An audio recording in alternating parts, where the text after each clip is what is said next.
Yo, what's good, everybody? Welcome to another episode of 352 Blitz. You see, it's obviously me and Ed here right now. Justin is actually in Green Bay, Wisconsin, chilling out there, doing this thing. He's going to have some good pictures for us. I'm going to tweet some of those pictures out so you guys can see the inside of whatever he's doing. But before we do all that, obviously, like, comment, subscribe, all that good stuff. Follow us everywhere. 352 Blitz, all one word. Same username on all social media sites. And yeah, man, this is gonna be just a quick episode, guys. We're gonna just talk about the games from this past weekend. The game on Monday night. We're gonna talk about the AR injury. We're gonna talk about who looks really good and who didn't look so good, and go from there. So Ed, first thing, let's talk about what game. What do you think was the best game from this past weekend? The guess best game. Honestly, the best game this weekend had to be the Broncos and the Raiders. It was a pretty Yeah. good game. It came down to the last few minutes. Um, and the Raiders actually came up on top. So it was surprising, and it was a full game. Like people were actually playing defense, offense, all sorts. It wasn't like other games where it was only offensively people showed up. It wasn't only defensively people showed up. It was a complete game by both teams. So I think that's the best game.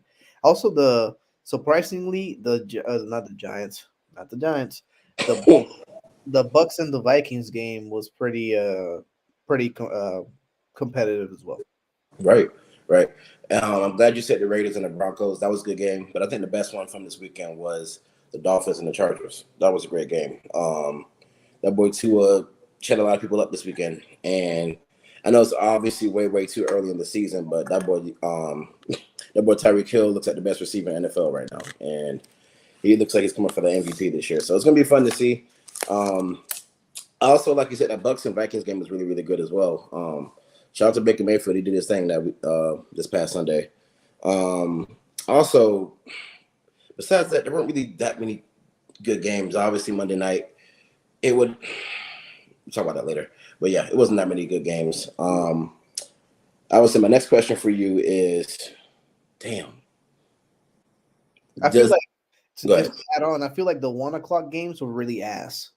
Yes, If you facts. if you like if you like actually watch the games, they were really. The first game was the prime time game at 1 o'clock was the 49ers and the Steelers. Steelers absolutely got fucking ransacked. It was a horrible game offensively. Defensively, the only person that showed up was TJ Watt, who had like 3 sacks. Um, but like that was a primetime game and it was horrible from the get go. Out the gates, the 49ers just I mean, you can say whatever about the 49ers are obviously a great team. There's no denying that, but the Steelers absolutely sucked. Offensively, I don't know, like so I think we're getting, and this is not to get on the Steelers stuff, but like I think that the fans are getting to the point that they might want to get rid of Mike Tomlin because he's like, yo, for 3 years that you've had Matt Canada, the dude sucks. Yeah, The dude's horrible. Our offense looks like it's somebody running it in high school. I feel like high school teams have got better offenses running than the Steelers. It's yeah, very vanilla. It's very garbage. You don't use Najee Harris. You don't use your big tight ends properly. right. Um, it's just you got Pickens, who could potentially be one of the best receivers in the league. You're not using. He's getting 3 targets. Uh, I mean, obviously, Pickett has to play into it where he didn't play that well, but our offensive line was getting obliterated. So if your offensive line is getting obliterated, you got to run different offenses so that you can open up. That's what you do as a good play caller. Right. In 36 games, Greg, in 36 games that Matt Canada has been the OC, we have scored less than up to 20 points maximum, 30 of them. That's not gonna cut it. That's not gonna cut it. So like I don't understand why you don't get rid of him. But then with not Brian Johnson, what's his name? What the DC from the Minnesota now? Brian Flores. Yeah. He was our analyst last year, Hmm. and we could have promoted him to DC. But instead of promoting him to DC, you just let him go because you don't really want that competition. or I guess that's what people are saying, that Mike Tomlin don't want that competition. But Yeah, then you have Matt Canada, who's horrible, and you keep him around. So people are right. getting like they're getting tired of it. So they want him fired. But anyways, the 1 o'clock games were horrible. The 4 o'clock games got better, and then we ended horrible with the Giants. Yeah. That was horrific. Yeah, the primetime NBC game, obviously week 1 of the season, Cowboys, Giants, and in the years past has been pretty good. Especially whenever the Giants had Jack Rabbit and it was Des Bryant versus Jack Rabbit. Remember those days? Obviously, that's when the rivalry was really good. But now the boys are horrible. I thought coming off of that playoff loss that they had last year, and then coming with momentum, and Daniel Jones having signing that big contract or whatever, I thought they were going to be very good. They were not good. They looked horrible, and it was just like I don't know what happened. I mean, yeah, the Cowboys' defense is amazing. Obviously, they got Stephon Gilmore, they got Diggs, they got Michael Parsons playing full-time DN now. The defense is elite, but to lay a goose egg on primetime Sunday football is insane. You know what I mean? Yeah, and it's like I rewatched some highlights, and like most of the points that they got was just sorry, just random. I mean, they it was just from the get go of the game. I don't even know how to explain it because it was just horrible. Like the Giants, nothing. Jesus Christ, nothing that they did went well. They passed the ball, it bounced off the dude, it went to an interception, pick six. Right. And they ran the ball.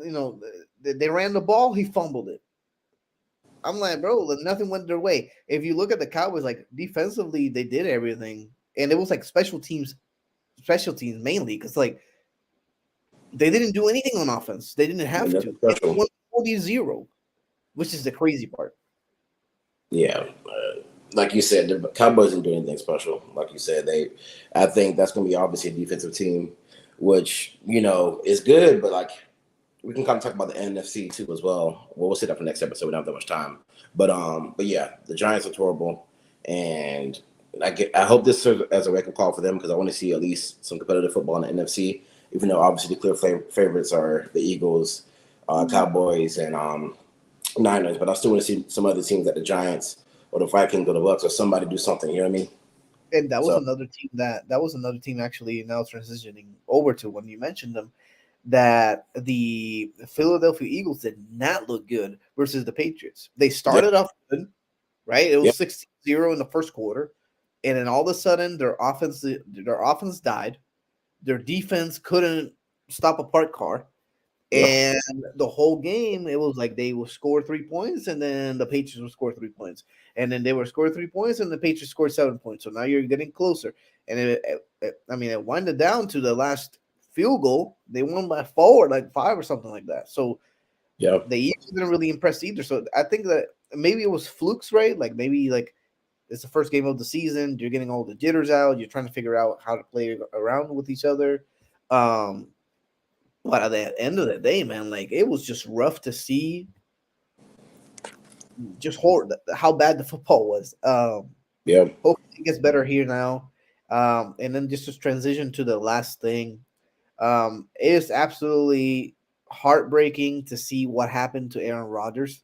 Um, Man, I was expecting a lot from the Jets, just because they got Aaron Rodgers. After getting Aaron Rodgers, they went and got Nathaniel Hackett to be the OC. You then go and get Randall Cobb. You then go get Lazard, right? So you're getting all these pieces to for Aaron Rodgers. All the young guys are rallying against, not against, with Aaron Rodgers to be a great team. You can see that with Garrett Wilson. You can see that with the running back. You can with Brees Hall. You can see that with Sauce Gardner. And then 4 plays into the game, the man gets injured, ruptures his Achilles. Uh, yeah, man. My heart kind of broke for the Jet fans because after so much agony for like the past few years, I finally had a team that was actually looking good to have a playoff run, and then you lose Aaron Rodgers for the season. It's not like it was just a tweak either. Like it's shredded chicken, it's brisket, like you said. and it's gone, and it's just like damn. And it kind of broke my heart too when Aaron Rodgers told Garrett Wilson, "I'm sorry, little buddy," or something like he said something like that. I'm sorry, kid. Yeah, sorry, kid. And it's like, damn, bro. Like they spent all off season hyping this up. It was gonna be a good season for them. Then he's gone. So my heart breaks for them too. But I'm kind of interested to see what the Jets do now because they're kind of in a win now position still. You know what I mean? So they got to do something. It'll be kind of poetic to see Tom Brady come back one last round at 46 years old. That'd be funny.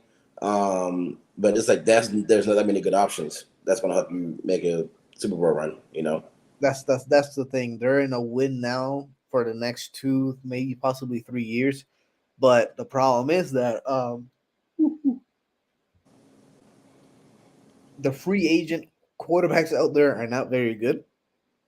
And not only that, if you were to go trade for someone else, you're gonna have to give up a couple of pieces on your defense. Yeah. And not only that, you're gonna have to give us some picks. And I don't think that right now, since they're a win now, they have that many picks available that are valuable to another team. I've been saying that they should go for Kyler Murray. That'd be good. Because obviously we can see the writing on the wall, right? The Cardinals and Kyler Murray are now very happy with each other. They're kind of going to tank. They look like they want to tank and go get Caleb Williams or Drake May first overall next year, whichever it is.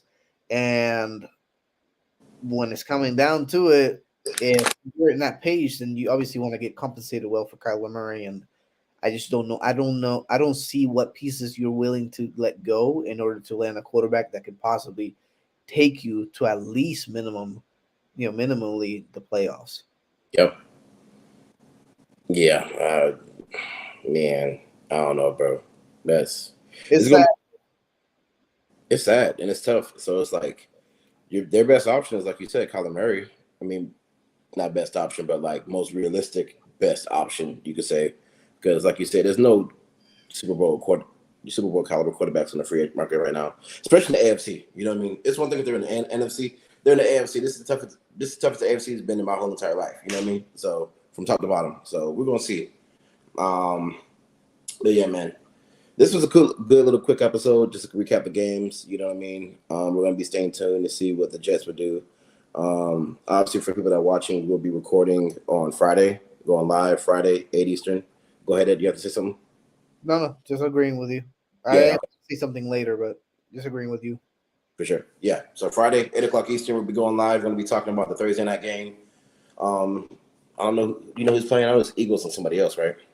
Tomorrow? Yeah. Let me double check. It is. It was the Eagles because I got a fantasy team going crazy. Yeah, Vikings and Eagles. Vikings and the Eagles. So that should be an interesting game. It's at the Eagles, so I need the Eagles to dominate because I need my fantasy team to do good. But yeah, the last thing I wanted to say before we break this in the next minute and a half. Josh Allen, we need to keep a close eye on Josh Allen. We need to keep a close eye on Josh Allen because we've been raving about him being one of the top quarterbacks in the league. People compare him to Mahomes, that he would be able to do the Mahomes things if he had a defense, whatever you want to say, or he's just not having no luck or whatever you want to say. A lot of people have said many things. Joe Burrow has made it to the Super Bowl. Mahomes has won Super Bowls. Josh Allen keeps making those stupid mistakes, costing them games. And right now, honestly, what Josh Allen reminds me of is like a Brett Favre. Brett Favre was a gunslinger, right? That would get you touchdowns, but he will also get you a lot of interceptions. And he would put your team in a bad situation. And after watching the last couple of playoffs, the past 2 years that they can't get past the divisional round because they're always making mistakes. And granted, he's really like him and Diggs are the only two people on that offense. They don't really have a running back like that. Gabriel, whatever his name is not a very good wide receiver in some games. And Knox is just not a top-notch tight end, let's just be honest. So it's really just Josh Allen and Diggs. So if you double Diggs, Josh Allen has to do everything by himself. And I get that he wants to play hero ball because like he feels forced, But I think now things has changed, where his team is good enough to be able to win games. He just needs to trust them. There were a lot of plays versus the Jets that he could have just ran for. He could have literally walked for a first down. Yep. Instead, he would throw a bomb 70,000 yards away from where any wide receiver was around. The dude double coverage. I mean, double covered, and it was an interception. He got 3 interceptions to the same person over and over again in Whitehead, and it's just very bonehead. And I don't understand why he kept doing that. Omar said that y'all are so effing miserable with that weak ass title. Omar, I'm sorry that your team sucks ass. Y'all got blown out at home 40-0 on prime time TV. Mm-hmm. So y'all are so fucking miserable. Tell your Giants to do a little better or something. He said y'all are so miserable. Tell your team to score more than 0 points, bro. Before you come in here talking weak ass stuff. Yeah, man. Well, that concludes today's episode. Like we said, it's gonna be a quick little recap of this weekend's games. Catch us live again in 2 hours, 2 days. We'll be back. Follow us everywhere, like I always say, at 352 Blitz, and we will catch you on Friday. Take care.